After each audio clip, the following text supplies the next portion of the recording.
Hello बच्चों, welcome to success classes. एक बार फिर से मैं आपका सक्सेस क्लासेस चैनल पे स्वागत करता हूं और इस उम्मीद के साथ कि आप जो है अपने पढ़ाई को लेकर सीरियस होंगे और दिलो जान से अब जो है पढ़ाई कर रहे होंगे और एक एक कदम सफलता की ओर बढ़ रहे होंगे। आया आप जो है आप अपने तैयारी में लगे होंगे और कुछ बातें कर लेते हैं। पहले आपको मोटिवेट तो कर दें। चलो देखते हैं। शिक्षा एक ऐसा वृक्ष है, वृक्ष पता है ना, पेड़ जो दिल में उगता है, दिल में। शिक्षा एक ऐसा वृक्ष है जो दिल में, ये इरादा करते हैं हम लोग कि हमको पढ़ना है या हमको कुछ करना है, अपने दिल में इरादा करते हैं और दिमाग में पलता है और ये सोच बन जाता है कि अपनी लाइफ में हम कुछ करके दिखाना है। अब करके दिखाना है तो उसके लिए हमको पढ़ना होगा, दिल में इरादा करना होगा और जो है दिमाग में उसको पालना होगा। और जुबान से फल देता है, और जुबान से फल देता है। तुम अगर किसी से बात करोगे तो जो है तुम्हारे जुबान से, तुम्हारे लहजे से ये पता चल जाएगा कि तुम कितने पढ़े लिखे हो। तुम्हारे परवरिश का वो सबूत है। आप जो है बेहतरीन जुबान से, बेहतरीन लहजे में किसी से बात करोगे तो आप जो है कहलाओगे शिक्षित। अगर कोई भी इंसान अनपढ़ रहता है लेकिन उसकी जुबान अगर बढ़िया से बात करता है, वो जुबान लोगों से बढ़िया से इंटरेक्ट होता है, बढ़िया से मिलता है, बड़ों की आदर करता है, इज्जत देता है, तो वो जो है पढ़ा लिखा से भी ज्यादा मायने उसको इज्जत कमाता है।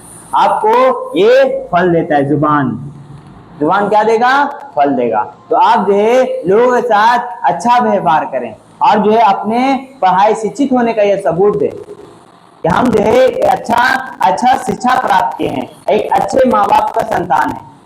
जो उन्होंने आपको जो परवरिश दिया है वो एक अच्छा परवरिश दिया है। ये आपको साबित करना है ये जुबान से। ये जुबान कुछ भी करा सकता है, ये जुबान लोगों को पास ला सकता है, ये जुबान लोगों को तुमसे दूर कर सकता है। तो ये इस बात का ख्याल रखना कि जो है अपने लहजे में बात करना, यानी बड़ों और छोटों को आदर, यानी आदर से बात करना, मोहब्बत से बात करना, प्यार से बात करना। ठीक है ना? तो आज हम क्या किसके बारे में पढ़ रहे थे? केंद्रक के बारे में पढ़ रहे थे। हम लोगों ने केंद्रक के कई सारे पार्ट स्ट्रक्चर के बारे में देख लिया। अब हम देखेंगे केंद्रक के स्ट्रक्चर में से इसमें क्रोमोसोम के बारे में। चलो पहले बच्चों अब हम केंद्रक के बारे में पढ़ेंगे। केंद्रक के जो है स्ट्रक्चर के बारे में हम लोग जो है पढ़ रहे थे और उसमें हम लोगों ने केंद्रीय के झिल्ली के बारे में, केंद्रीय के द्रव्य के बारे में, इन सब के बारे में पढ़ लिया। आज हम पढ़ेंगे क्रोमोसोम के बारे में। किसके बारे में? क्रोमोसोम के बारे में। कोशिका विभाजन। कोशिका विभाजन के समय कोशिका जब 1 से 2 सेल में बढ़ता है, यानी कोशिका जब एक सेल, ये कोशिका है, ये जो 1 से 2 सेल में बटेगा तो कोशिका का क्रोमेटिड जो है हम बताए थे, हम ऐसे करके बताए थे इसको क्रोमेटिड कहते हैं। वो एक साथ संघनित होकर इकट्ठा होकर छड़ के जैसा या धागे के आकार की संरचना बना लेती है। छड़ के जैसा या धागे के आकार को देखो, ये है ऐसे इकट्ठा कर होके धागे की जैसा संरचना बना, छड़ के जैसा या धागे के जैसा संरचना बना। इसी को हम क्रोमेटिड कहते हैं, इसी को हम क्रोमोसोम कहते हैं कि आकार की संरचना बना लेती है। ये संरचना ही क्रोमोसोम कहलाती है, इसी को हम क्रोमोसोम कहते हैं। ये जो है ऐसे था, इसको क्रोमेटिड कहते हैं। इसके अंदर खोले थे तो हमको क्या मिला था? इसके अंदर हमको डीएनए मिला था। इसके अंदर हमको क्या मिला था? डीएनए मिला था। डीएनए की स्ट्रक्चर हमको देखने को मिला था। डीएनए की स्ट्रक्चर देख, अब डीएनए को खोले तो क्या मिला? क्रोमोसोम मिला। क्रोमोसोम में क्या था? जीन था। ये हम लोगों ने देखा। तो क्रोमेटिड ऐसा था, हमने जो है न्यूक्लियस के स्ट्रक्चर में देखा था। ये न्यूक्लियस है और ये सेल, पूरा सेल के अंदर ये न्यूक्लियस है और यहाँ पे क्रोमेटिड हमने आपको बताया था कि धागे जैसी संरचना होती है, उसको क्रोमेटिड कहते हैं।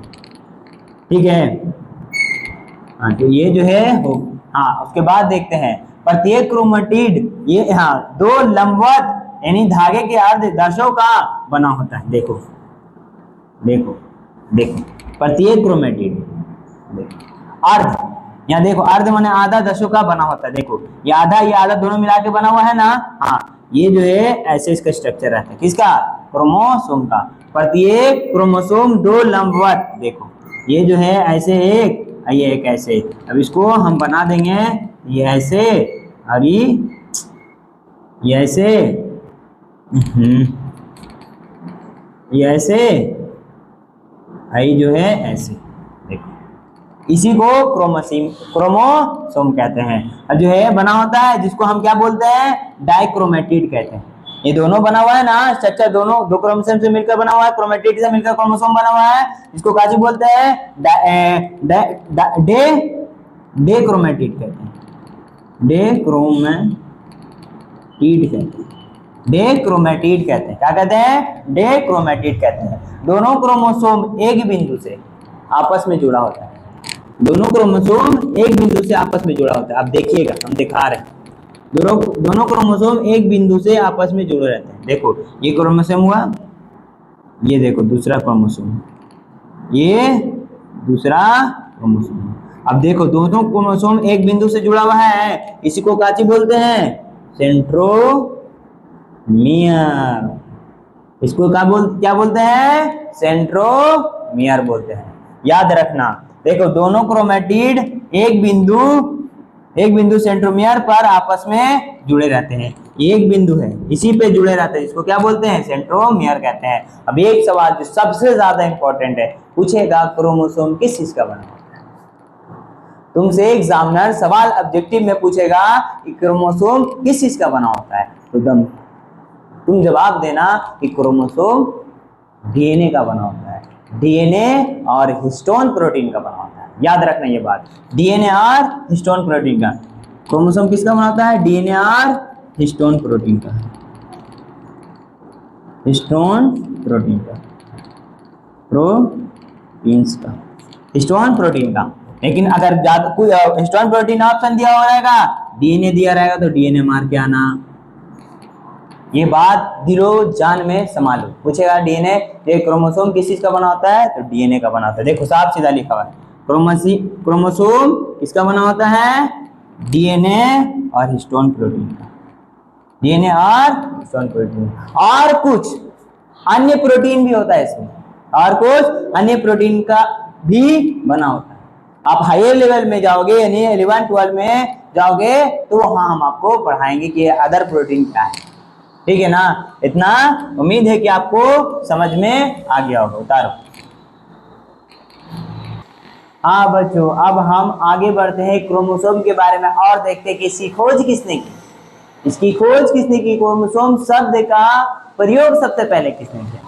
इसकी खोज जो है 1875 ईस्वी में स्टारबर्गर नामक साइंटिस्ट ने ये किया था। किसने किया था? स्टारबर्गर नामक साइंटिस्ट ने इसकी खोज की थी। देखो क्रोमोसोम की खोज सर्वप्रथम सबसे पहले सन 1875 में, सन 1875 ईस्वी में स्टारबर्गर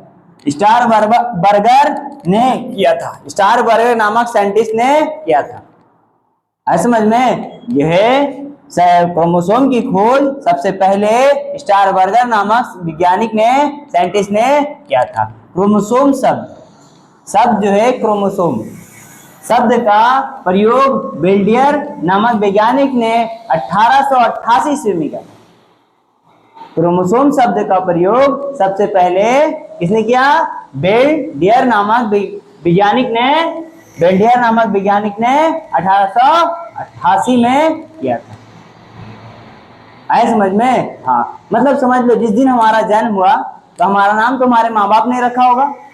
जन्म हुआ तो हमारा नाम हमारे माँ बाप ने रखा होगा। सबसे पहले जो भी नाम रखा होगा, रमेश, सुरेश, अब्दुल, राशिद, जो भी रखा होगा वो हमारे माँ बाप ने रखा होगा। आज हम उसी नाम से जाने जाते हैं। ये जो है क्रोमोसोम शब्द का प्रयोग किसने किया था? सबसे पहले बेल्डियर ने। इसलिए आज इसको हम इस नाम से जानते हैं। ठीक है ना? हाँ, कोशिका विभाजन का अध्ययन करते हुए क्या था? कोशिका विभाजन, सेल डिवीजन, अभी उसके बारे में भी हम पूरा डिटेल से पढ़ेंगे। जब चैप्टर आएगा, टॉपिक आएगा, तो उसके बारे में हम डिटेल से पढ़ेंगे। अब जो है हमको देखना है केंद्रक के कार्य। केंद्रक का कार्य क्या है, फंक्शन क्या है, केंद्रक का काम काज है। अब जो है केंद्रक कोशिका की सभी उपापचय क्रिया, उपापचय क्रिया, कौन सा क्रिया, उपापचय, उपापचय मतलब मेटाबॉलिक एक्टिविटी, यानी जो हम उपापचय क्रिया यानी जैविक क्रिया, जो हम सांस लेते हैं, पाचन करते हैं, सांस लेते हैं, श्वसन की क्रिया, पाचन की क्रिया, उत्सर्जन तंत्र क्रिया, ये सब जो है उपापचय क्रिया में आता है, ये सब उपापचय क्रिया में आता है। तथा कोशिकीय कार्य पर नियंत्रित करता है, तथा कोशिकीय के कार्य पर नियंत्रित करता है। एक कोशिका, हमारे अंदर जो कोशिका है उसके कार्य पर कंट्रोल करता है, इसी का काम है।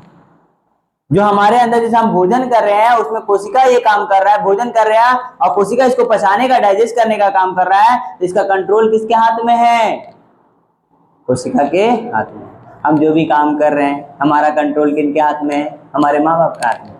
जैसे आप अभी पढ़ रहे हैं, आप अभी पढ़ रहे हैं, आप घर में पढ़ रहे हैं, आप पढ़ रहे हैं, आप पापा बैठ के, तो आप जब तक पढ़ते रहेंगे जब तक पापा आपके सामने बैठ के हैं, ये कंट्रोल पापा के हाथ में।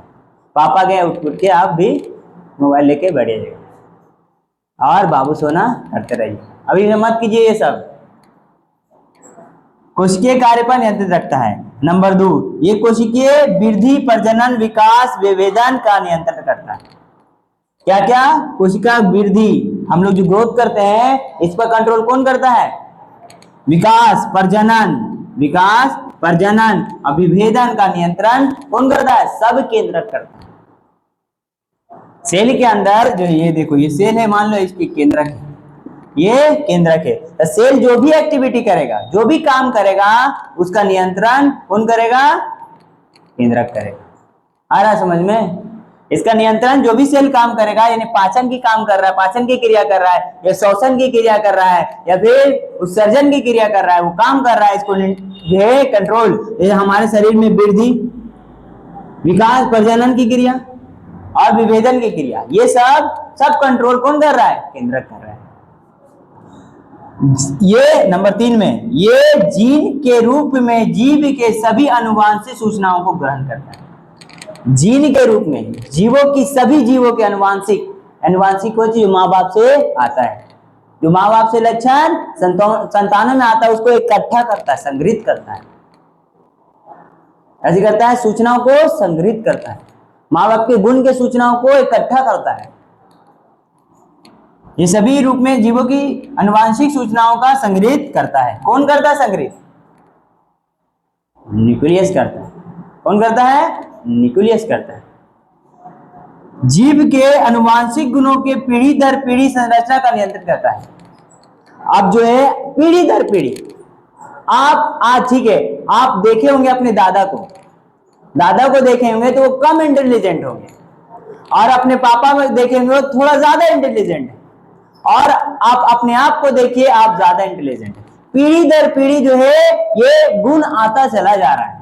अभी जो भी बच्चा पैदा हो रहा है वो ज्यादा टैलेंटेड पैदा हो रहा है। क्या है कारण, यही है जीन, ये अनुवांशिक गुणों को ला रहा है, छिपा हुआ कैरेक्टर को ला रहा है। जो माँ बाप में जो गुण है वो संतानों तक पहुंचाने का काम करता है, और बाकी इसका नियंत्रण किसके हाथ में है, तो इसका नियंत्रण न्यूक्लियस यानी केंद्रक के हाथ में, न्यूक्लियस यानी केंद्रक के हाथ में। हम लोग का नियंत्रण किसके हाथ में, हम लोग का नियंत्रण हमारे माँ बाप का हाथ में। हम कोई भी काम करते हैं अपना मर्जी से थोड़ी ना करते, पहले पूछना पड़ता है, माँ बाप से इजाजत लेना पड़ता है कि मैं ये काम करूं, अगर इजाजत मिलता है तो वो काम करने जाते हैं। सही बोल रहे ना, हम ये काम करने का इजाजत लेते हैं, उसके बाद वो काम करने जाते हैं, अपनी मर्जी से नहीं करते। जीवों में कोशिकीय जनन में केंद्रक महत्वपूर्ण भूमिका निभाता है। जीवों में कोशिकीय जनन यानी कोशिका में ये एक से 2 सेल, ये जो है 1 से 2 सेल बनेगा, तो उससे पहले सबसे पहले केंद्रक विभाजन होगा। क्या होगा, केंद्रक जो है 1 से 2 होगा, तो इंपॉर्टेंट भूमिका निभा रहा है ना। हाँ, यही बोल रहा है। तो उम्मीद है कि आपको जो है ये सब समझ में आ गया होगा कि जो है क्रोमोसोम की खोज किसने किया, स्टारबर्गर नामक वैज्ञानिक ने 1875 में किया। और इसका इस क्रोमोसोम शब्द की का उपयोग सबसे पहले किसने किया, बेल डियर नामक वैज्ञानिक ने 1888 में किया। इस चीज को याद रखना। और तुमको पूछेगा कि बताओ केंद्रक का कार्य, बता देना केंद्रक का कार्य क्या है, तो ये है केंद्रक का कार्य। केंद्रक जो है सभी उपापचय क्रिया तथा कोशिकीय कार्य पर नियंत्रण रखता है। ये कोशिकीय वृद्धि, प्रजनन, विकास और विभेदन का पर नियंत्रण करता है। ये जीन के रूप में जीव की सभी कोशिकीय आनुवंशिक सूचनाओं का संग्रहित करता है। ये जीव के आनुवंशिक गुणों के पीढ़ी दर पीढ़ी संचारण का नियंत्रण करता है। जीवों में कोशिकीय जनन में केंद्रक महत्वपूर्ण भूमिका निभाती है। ये हो गया, ये कोशिका का कार्य हो गया, इसको उतारो। अब बच्चों हमने देख लिया, क्या देखा हमने लोगों ने देखा केंद्रक के कार्य के बारे में, ठीक है। केंद्रक की खोज किसने किया, केंद्रक शब्द केंद्रक बोल रहे हैं। हम लोगों ने देख लिया क्रोमोसोम के बारे में, क्रोमोसोम किसे कहते हैं, इसका कार्य। अब जो हम लोगों ने क्रोमोसोम के बारे में देख लिया कि उसकी खोज किसने किया, उसका शब्द क्रोमोसोम किसने दिया, और केंद्रक के कार्य के बारे में हम लोगों ने इतना देख लिया। अब केंद्रक के ही पार्ट के बारे में आगे देखते हैं, साइटोप्लाज्म यानी कोशिका द्रव्य के बारे में। अब जो है कोशिका द्रव्य, कोशिका झिल्ली व केंद्रक के बीच, कोशिका झिल्ली, ये हुआ कोशिका झिल्ली, कोशिका झिल्ली, कोशिका झिल्ली, और ये हुआ क्या, केंद्रक, ये हुआ क्या, केंद्रक। कोशिका झिल्ली व केंद्रक के बीच समस्त स्थान एवं गाढ़े तरल पदार्थ से भरा रहता है। गाढ़े तुम ये दिखाए थे ऐसे, इसी को ही तो साइटोप्लाज्म कोशिका द्रव्य कहते हैं। इसी को तो ही ये तरल पदार्थ जो भरा हुआ है, इसी को ही कोशिका द्रव्य कहते हैं। देखो कोशिका झिल्ली व केंद्रक, कोशिका झिल्ली व केंद्रक के बीच में, कोशिका झिल्ली व केंद्रक के बीच में, देखो बीच का समस्त स्थान एक गाढ़े तरल पदार्थ से, एक गाढ़े तरल पदार्थ पूरा भरा हुआ है, पदार्थ से भरा रहता है, जो कोशिका द्रव्य कहलाता है, यही द्रव्य कहलाता है।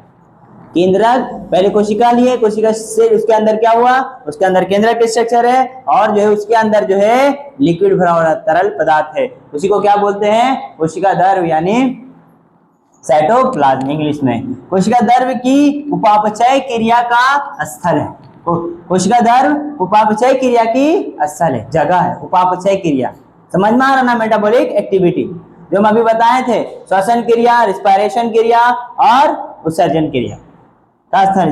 विशिष्ट उपापचय क्रिया के लिए विशिष्ट पर्यावरण प्रदान करना एवं कोशिका द्रव्य में अनेक अंगक पाए जाते हैं। विशिष्ट मतलब खास, बोला विशिष्ट मतलब खास, जिससे एक देखो निर्जीव और सजीव को छानने के लिए विशिष्ट लक्षण होता है। निर्जीव और सजीव यानी मरा हुआ और जीवित पहचानने के लिए एक विशिष्ट लक्षण होता है। जैसे कि श्वसन की क्रिया, सांस लेता है तो निर्जीव सांस ले सकता है, नहीं ना, सजीव सांस ले सकता है, हाँ सजीव सांस ले सकता है। और जो है निर्जीव जो है भोजन खा सकता है, नहीं खा सकता है। और जो है निर्जीव क्या कर सकता है, पाचन की क्रिया कर सकता है, नहीं कर सकता है, सजीव कर सकता है। ये विशिष्ट लक्षण है, वही बोला देखो, ये विशिष्ट उपापचय क्रिया के लिए, वही विशिष्ट उपापचय क्रिया का जी, रिस्पायरेशन यानी श्वसन, उत्सर्जन और पाचन, ये उपापचय क्रिया के लिए विशिष्ट पर्यावरण प्रदान करता है। यानी जैसा उसको इन्वायरमेंट चाहिए, वातावरण चाहिए, और सब वो देता है। और कोशिका द्रव्य में अनेक अंगक होते हैं। कोशिका द्रव्य में अंगक माने अंग, हम अभी आगे पढ़ेंगे इसके बारे में, माइटोकॉन्ड्रिया के बारे में, गोल्जी काय के बारे में, राइबोसोम के बारे में, ये सब अंग है इसका, ये सब अंग है। ऑर्गेनेल्स के बारे में ऑर्गेनेल्स पाया जाता है किसमें, कोशिका द्रव्य में। प्रत्येक अंगक कोशिका में एक विशिष्ट कार्य संपन्न करता है, बोले ना, जैसे माइटोकॉन्ड्रिया, माइटोकॉन्ड्रिया का क्या कहा जाता है, कोशिका माइटोकॉन्ड्रिया जो है powerhouse of the cell, कोशिका का ऊर्जा घर कहा जाता है। इसका एक अलग काम, ये अलग काम है, राइबोसोम, राइबोसोम जो है प्रोटीन सिंथेसिस करता है, ये इसका अलग काम है। सबका यही बोला ना कि विशिष्ट लक्षण कार्य, विशिष्ट कार्य प्रदान करता, सबका अलग अलग काम बताया कि ना अभी। हाँ, उसी प्रकार कोशिका द्रव तथा केंद्रक दोनों मिलकर एक चीज का निर्माण करता है जिसको कोशिका द्रव बोलते हैं, जीव द्रव बोलते हैं, जीव द्रव बोलते हैं। कोशिका द्रव और केंद्रक दोनों मिलकर जीव द्रव का निर्माण करता है। कोशिका द्रव और केंद्रक मिलकर एक चीज बनाता है, एक नया स्ट्रक्चर बनाता है जिसको हम जीव द्रव कहते हैं। उम्मीद है समझ में आ गया होगा, उसको बता रहा हूं।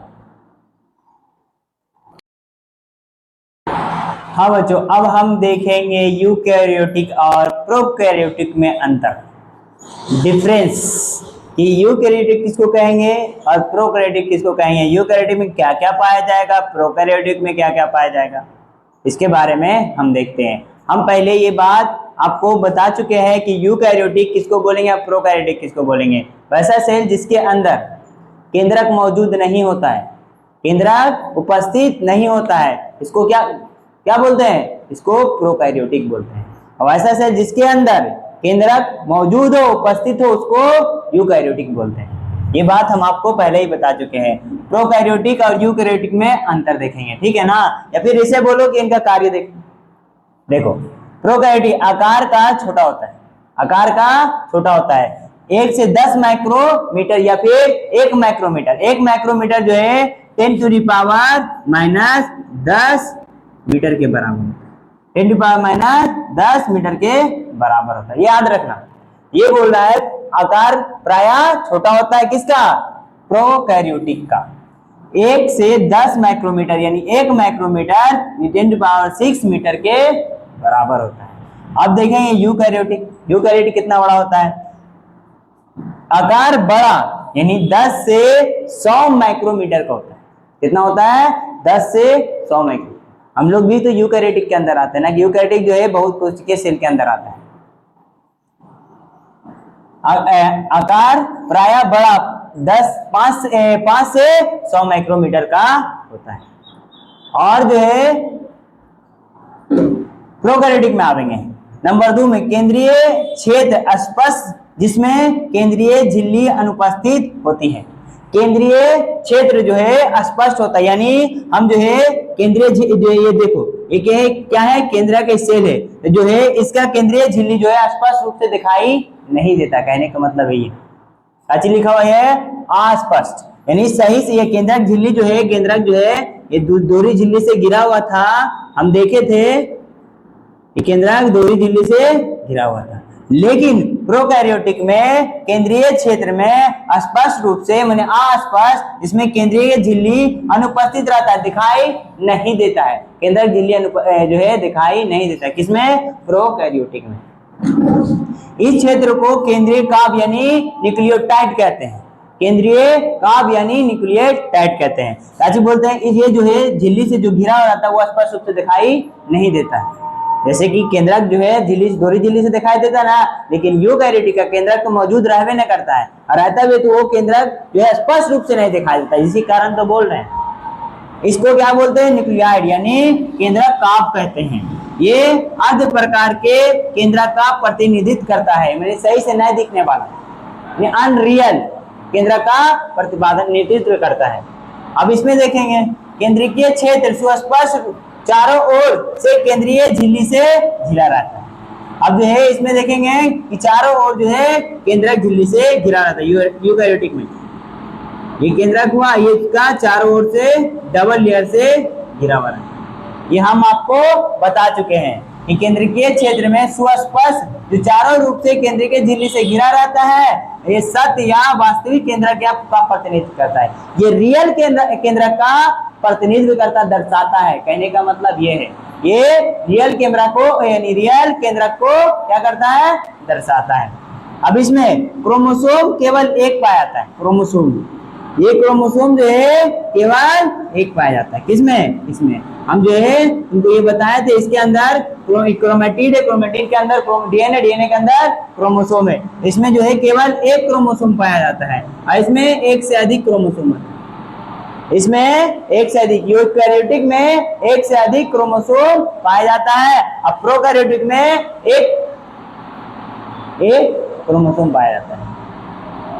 झिल्ली युक्त कोशिका अंगक अनुपस्थित रहते हैं। कोशिका अंगक मतलब वही ऑर्गन कैसे गोल्गी बॉडी, माइटोकॉन्ड्रिया, राइबोसोम, ये सब जो है वो क्या होता है, बिना झिल्ली का होता है, बिना झिल्ली का होता है। इसमें ये बता रहे हैं, इसमें जो है ये सब बिना झिल्ली का होता है। झिल्ली युक्त कोशिका अंगक अनुपस्थित रहते हैं, यानी माइटोकॉन्ड्रिया जो है वो डबल लेयर का होता है और ये जो है इसमें अनुपस्थित रहता है, अनुपस्थित रहता है। माइटोकॉन्ड्रिया इसमें अनुपस्थित रहता है और लेयर जो झिल्ली का हुआ है वो अनुपस्थित रहता है। देखो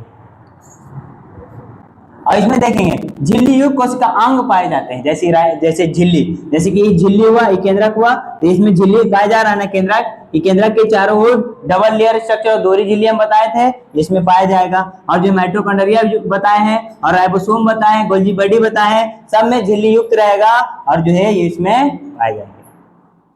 राइबोसोम 70S, इसको 705 मत समझ लेना, ये 70S है। क्या है? 70S। राइबोसोम 70S प्रकार के हैं। इसमें दो प्रकार का 70S होता है, 70S और 80S। इस जो है इसमें राइबोसोम दो प्रकार का ये बता रहे हैं, इसमें सिर्फ 70S होता है, लेकिन प्रोकैरियोटिक में 70S और 80S दोनों प्रकार का राइबोसोम होता है। यूकैरियोटिक में राइबोसोम जो है 80S और 70S दोनों प्रकार के पाए जाते हैं, लेकिन यूकैरियोटिक में, प्रोकैरियोटिक में सिर्फ 70S राइबोसोम पाए जाते हैं। इसमें सेलुलोज की कोशिका भित्ति नहीं पाई जाती है, यानी प्रोकैरियोटिक जो है इसमें सेलुलोज का कोशिका भित्ति नहीं होता, यानी कोशिका भित्ति जो है सेलुलोज का बना हुआ नहीं है। लेकिन यूकैरियोटिक में कोशिका भित्ति जो है किस चीज का बना होता है? सेलुलोज का बना होता है। देखो इसमें, इनमें सेलुलोज की कोशिका भित्ति पाई जाती है, इनमें सेलुलोज की कोशिका भित्ति पाई जाती है।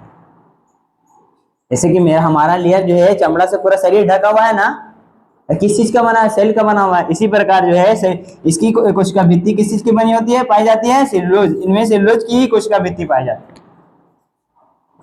इसका भित्ति जो बना हुआ है सेलुलोज का बना हुआ है, कोशिका भित्ति सेलुलोज का बना हुआ है। चलिए इतना उतारो, हम और आगे अभी देखते हैं, अभी इसके बारे में और अभी पढ़ना है।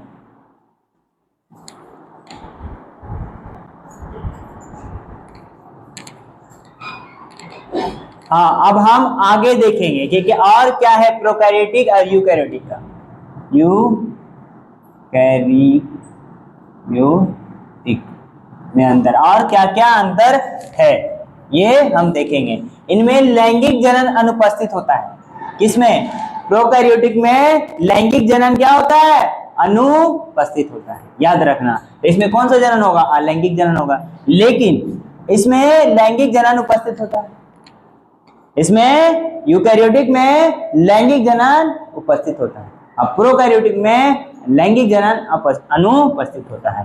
इनमें रिक्तिका नहीं पाई जाती। यूकैरियोटिक, प्रोकैरियोटिक में रिक्तिका नहीं पाई जाती, लेकिन इनमें इसकी पादप कोशिका में रिक्तिका पाई जाती है। पादप कोशिका समझ में आ रहा है ना? पादप माने क्या? पादप माने पेड़ पौधा, यानी पेड़ पौधा की कोशिका में रिक्तिका पाई जाती है, रिक्तिका पाई जाती है। लेकिन कोशिका चक्र इसमें प्रोकैरियोटिक में 20 से 60 मिनट का या फिर अनुपस्थित होता है। कोशिका जो है पूरा चक्र, कोशिका चक्र पढ़ाएंगे अभी। एक चक्कर लगा रहा है यानी घूम रहा है, उसको कितना मिनट लग रहा है? उसको लग रहा है 20 से 60 मिनट का, या फिर अनुपस्थित रहता है इसमें प्रोकैरियोटिक में। लेकिन यही चीज यूकैरियोटिक में कोशिका चक्र उपस्थित रहता है। कितना देर चलता है? 24 घंटा का, 24 घंटा का होता है। कोशिका विभाजन होगा, अभी हम बताएंगे, सब चीज होगा, सब चीज हम एक एक करके धीरे धीरे टॉपिक पे आएंगे। और जो है प्रोकैरियोटिक हिस्टोन प्रोटीन अनुपस्थित होता है। प्रोकैरियोटिक में हिस्टोन प्रोटीन क्या होता है? अनुपस्थित होता है। ये चीज याद रखना। यूकैरियोटिक में क्रोमोसोम में डीएनए के साथ हिस्टोन प्रोटीन पाया जाता है।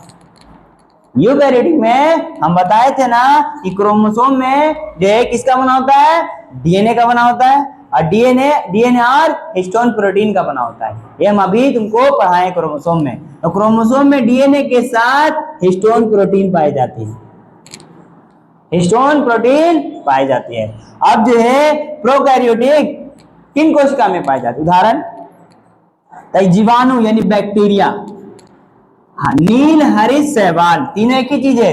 ब्लू ग्रीन अलगी इंग्लिश में बोलते हैं, ब्लू ग्रीन अलगी इंग्लिश में बोलते हैं। किसको, इसको नील हरित शैवाल को। ये इसका एग्जाम्पल है, उदाहरण है किसका, प्रोकैरियोटिक कोशिका का।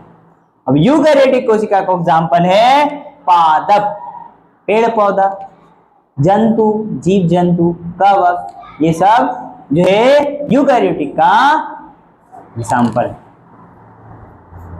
उम्मीद करते हैं कि आपको प्रोकैरियोटिक और यूकैरियोटिक में अंतर स्पष्ट हो गया होगा, पूरा क्लियर हो गया होगा। आप एग्जाम में ये अगर पूछ लिया तो आप जो है इसको लिख दीजिएगा। ये मैं उम्मीद करता हूं आपको ये पूरा समझ में आ गया होगा, तो इसको उतारिए। हाँ बच्चों, अब हम लोग जो है सेल के बारे में देख रहे थे, और जो है सेल का हम देखेंगे कोशिकांग की संरचना।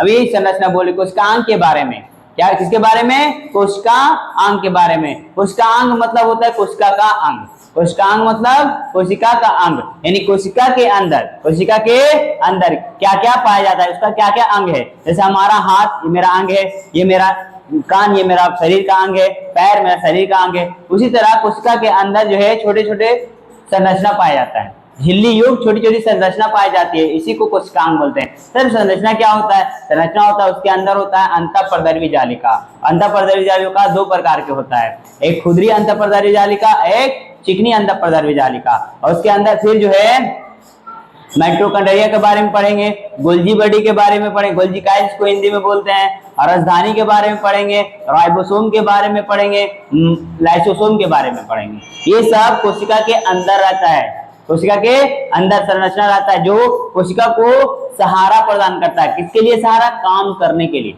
आइए देखते हैं, एक कोशिकीय या बहुकोशिकीय यूकैरियोटिक सेल। हम आपको ये चीज पढ़ा दें चुके हैं कि एक कोशिकीय और बहुकोशिकीय सेल क्या है, ये चीज हम आपको अच्छी तरह से पढ़ा चुके हैं। मैं इसकी उनकी संरचना में कार्य को सहारा देने के लिए, अभी हम बोले ना सहारा देने के लिए झिल्ली युक्त छोटी छोटी संरचना, अभी इसका भी नाम छोटी संरचना पाई जाती है, यही संरचना कोशिकांग कहलाता है। यही संरचना क्या कहलाता है, कोशिकांग कहलाता है। ठीक है ना, उम्मीद है कि आपको समझ में आ गया। अब हम देखेंगे इसके प्रमुख अंग, जैसे अभी हम डिस्कशन किया अंतःपर्दर्वी जालिका, उसका दो प्रकार होता है, माइटोकॉन्ड्रिया, राइबोसोम, लाइसोसोम, राजधानी, गोल्जी का, ये सब उसके संरचना के बारे में हम अभी डिटेल से पढ़ेंगे। अभी जो है ये उतारो। हाँ बच्चों, अब देखेंगे हम कोशिकांग के प्रमुख अंग। क्या देखेंगे, कोशिकांग के प्रमुख अंग। अब कोशिकांग के प्रमुख अंग क्या है ये हम आपको अभी बताएं, चलो ठीक है देखते हैं। नंबर 1 में क्या है, अंतःपर्दर्वी जालिका। अंतःपर्दर्वी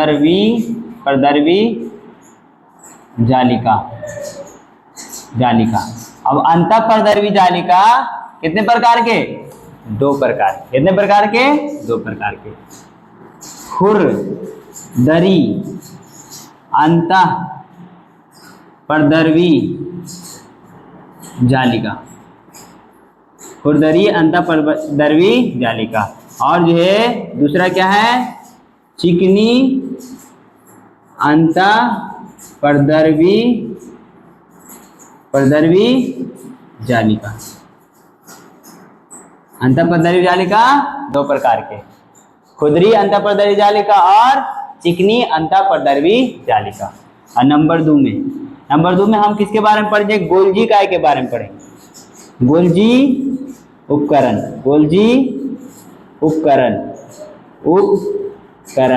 या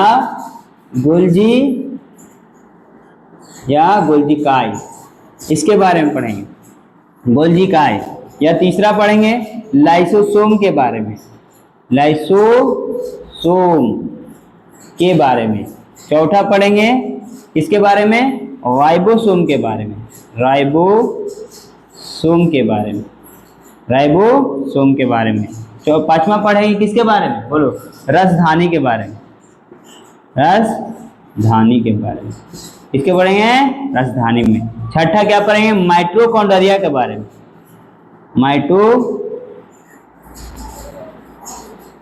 माइटोकॉन्ड्रिया, माइटोकॉन्ड्रिया के बारे में। क्या, माइटोकॉन्ड्रिया के बारे में। और जो है सातवां पढ़ेंगे प्लास्टिड के बारे में। ये सब कोशिका के अंदर होता है, छोटी छोटी संरचना, झिल्ली युक्त, ये सब झिल्ली युक्त कोशिका के अंदर संरचना होता है। इसी को कोशिका के अंग बोलते हैं, इसी को कोशिका के अंग। अंतःपदवी जालिका दो प्रकार के, उदरीय अंतःपदवी जालिका, चिकनी अंतःपदवी जालिका।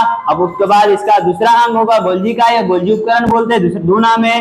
लाइसोसोम को, लाइसोसोम के बारे में पढ़ेंगे। इसको आत्महत्या का थैली कहा जाता है, लाइसोसोम को आत्महत्या का थैली कहा जाता है, याद रखना, ठीक है। राइबोसोम, राइबोसोम को बिल्डिंग ब्लॉक एलिमेंट कहा जाता है, बिल्डिंग ब्लॉक एलिमेंट कहा जाता है, याद रखना।